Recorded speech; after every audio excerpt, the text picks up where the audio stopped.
مدینی خود بخلای حسن په جهان لري. السلام عليكم ورحمة الله وبركاته. نحمده ونصلي على رسوله الكريم. أما بعد فأعوذ بالله من الشيطان الرجيم. بسم الله الرحمن الرحيم. هیله کوم چې تاسو به ټول جوړ او روغ یاست او د صحت جامې به مو په تن وي. محترمو، لکه څرنګه چې په تېره سوې خپرونه کې د حضرت ابراهیم علیه السلام واقعه شروع وه چې الله جل جلاله حضرت ابراهیم علیه السلام د کعبې شریفې یا بیت الله الحرام په جوړولو امر کوي او ورته وویل سول چې د حضرت آدم علیه السلام پر اساس یې جوړه کړه. کم وخت چې ابراهیم علیه السلام د کعبې شریفې اساس یا تاداو کیندی، واقعا یې په مځکه کې هغه د آدم علیه السلام اساس پیدا کړي او پر هغه اساس یې جوړه کړه. دا د کعبې شریفې ابتدا او شروع سوه. خو د جوړولو په وخت کې چې ابراهیم علیه السلام دغه یو دیوال و اخر ته ورسوي او اوس دغه بل دیوال جوړوي، دلته خو کونج پیدا کیږي چې د دغه کونج څخه د بنا او جوړولو اصل او اساس نقشه او رجع اخیستل کیږي او نور بنا د دغه کونج څخه سمه او صحیح جوړېدلی سي. نو ابراهیم علیه السلام غوښته چې په دغه کونج کې یوه لو قوي او مناسبه ډبره کښېږدي. نو اسماعیل علیه السلام ولیږئ چې ولاړ شه شاوخوا وګوره چې د دغه کونج دپاره یو مناسبه ډبره پیدا کړي. اسماعیل علیه السلام لاړی او وګرځېدی چې د دغه ځای دپاره یې وړ او مناسبه ډبره نکړه پیدا. بیرته راغلی، ویلې ده چې د پلار سره یې یوه ډیره مناسبه او هغه قسم ډبره چې دوی غوښته پرته ده. اسماعیل علیه السلام وویل دا ډبره دې د کمې کړه. اسماعیل علیه السلام ته ابراهیم علیه السلام وویل دا د الله عز وجل د طرفه راغله. ورونو، دغه ډبره هغه حجر اسود ده چې د جنت څخه راغلی ده او د جنت ډبره ده چې د کعبې شریفې په بنا کې کار شوې ده. کعبه شریفه د دغه ډبرې څخه په صحیح بنا سره جوړه سوه او ابراهیم علیه السلام چې به یو څه دیوال جوړ کړي نو به شاته ولاړی او د یو څه لرې فاصلې څخه به یې ورته کتل چې آیا دیوال سم دی، کوږ خو نه دی،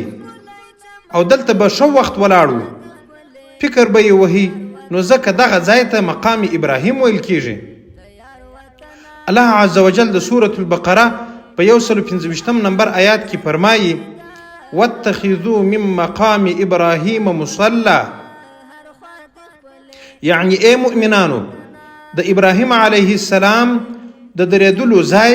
د لمانځه، طواف او د دعا ځای وګرځوئ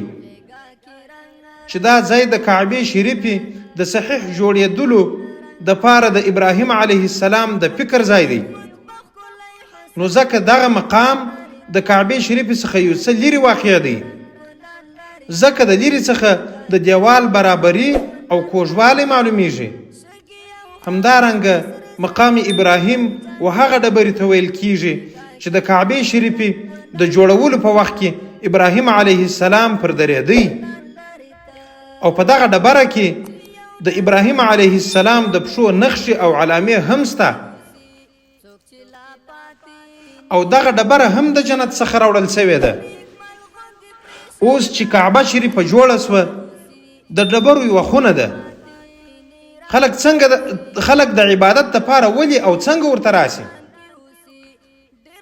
دلته بیا و ابراهیم علیه السلام ته الهي امر وشو چې خلک و بیت الله ته په حج کولو خبر که.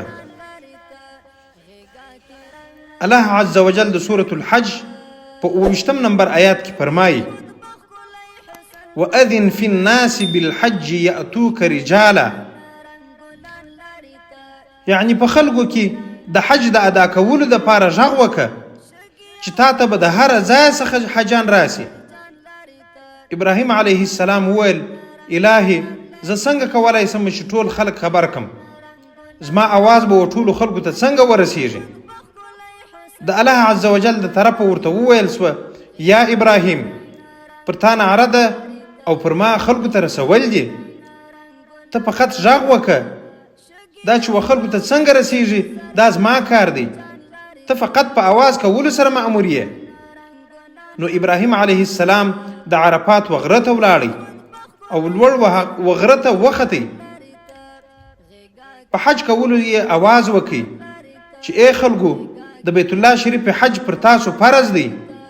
نو له دې سببه څخه عرفات د حج په شعائرو کې راغلی دی او د حج مهم رکن دی ځکه عرفات د خلکو د حج کولو دپاره د اعلان او خبرتیا ځای دی اوس نو د الله جل جلاله د امر سره مطابق ابراهیم علیه السلام په حج کولو سره اعلان وکړي او الله عز وجل دا د اواز تر مشرق او مغرب ورسوي دا د الله عز وجل د طرفه څخه معجزه وه چې و ټولو خلکو دا د اواز واورېدی همدارنګه الله جل جلاله د ټولو مسلمانانو په زړو کې د کعبې شریف حب او محبت تعظیم او تکریم ورواچوي ورونو د الله عز وجل کارونه داسې وي او داسې دي چې زموږ تر عقل لوړ وي او بیا نو خلک د حج کولو دپاره د دنیا د اطرافو څخه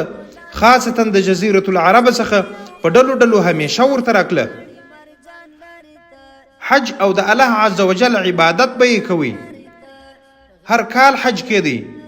د کعبې شریف تعظیم او احترام کېدی دا د الله جل جلاله قدرت او معجزه ده کنه د هیڅ انسان په وسه نه ده پوره چې د ډبرو وخونې ته د دون د عزت او اعتبار ورکي اوس نو کعبه شریفه معززه سوه او د ابراهیم علیه السلام دین نشر سو توحید او د یوه الله عز وجل عبادت په خلکو کې شروع سو ټول عرب د ابراهیم علیه السلام پر دین وه او د ټولو عقیده د وحدانیت وه یوازې او یوازې د الله جل جلاله عبادت کېدی هیڅ کافر او مشرک نه و خو عمر دی تیریږي څه وخت او زمان پر دغه حال تیر سوه تر څو چې د خزاعه په قبیله کې عمرو ابن لوحی په نامه سره یو نفر پیدا سو ورونو خزاعه د عربو یوه قبیله ده او دغه عمرو د دغه قبیلې رئیس او سردار و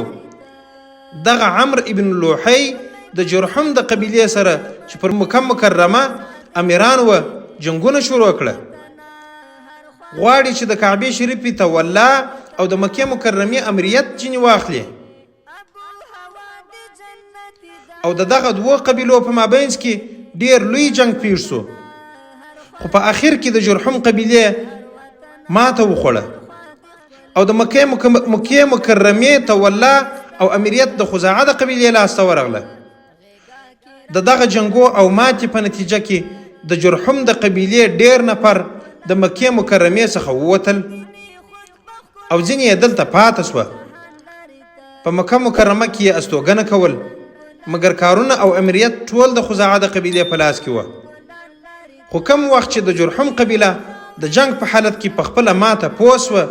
نو یې وغوښته چې د خزاعه و قبیلې ته په مکه مکرمه کې مشکلات او تکلیف جوړ کړي او د دوی ژوند ورسخت کړي او دا تکلیف د اوبو په سبب ورته پیدا کړي ورونو هو د مکې مکرمې د ښار عزت او عظمت لویي او حرمت په کعبه شریفه سره دی خو د خلکو ژوند یې د زمزم په اوبو سره و که اوبه نه وي بیا هلته ژوند تریخ دی نو د جرحم قبیلې د دغه مقصد دپاره د جنگ په وخت کې د زمزم څاه پټ کړي او په کعبه شریفه کې هغه پرتې خزانې یې سره د هغه دوو دانو هوسیو چې د سرو زرو څخه جوړې سوي وې او په کعبه شریفه کې پرتې وې ټول د زمزم وساته ور واچول او د څاه یې هیڅ نښه او علامه نه پرېښول کم وخت چې د خزاعه قبیلې د مکې مکرمې تصرف او امریت په لاس کې واخیستی د زمزم د اوبو یې هیڅ اثر نه کوي پیدا نو مجبور سوه اوبه به یې د مکې مکرمې د باندې څخه راوړلې د خزاعه قبیلې د مکې مکرمې امریت لاس وراوړي خو زمزم نه سو ورپاته ځکه هغه پټ او شاخ کړه سو تر هغه وخت پټ او ورک و چې دوهم وار زموږ د پاک پیغمبر محمد مصطفی صلی الله علیه وسلم نیکه وکیندي ورونو دا د زمزم څاه د پټېدو قصه وه چې پر مکه مکرمه د خزاعه د قبیلې د تسلط په سبب د جرحم د طرفه پټ سو او پر مکه مکرمه د خزاعه د قبیلې تسلط تر 300 یا په بل روایت تر 500 کلو پورې دوام کړی دی خو په شروع کې د خزاعه د قبیلې مشر او رئیس چې عمرو ابن لوحی نومېدی د مکې مکرمې حاکم مطلق وګرځېدی او د ده د امر څخه هیڅ چا سرکشي او نافرماني نه کول په همدې هیله قدرمنو اوریدونکو دا وه زموږ د نن ورځې خپرونه چې ستاسو درانه حضور ته وړاندې سوه تر بلې خپرونې پورې چې زه بیا هم ستاسو درانه حضور ته راځم تاسو ټول په پاک رب سپارم پاته ژوند مو نیکمرغه والسلام علیکم ورحمة الله وبرکاته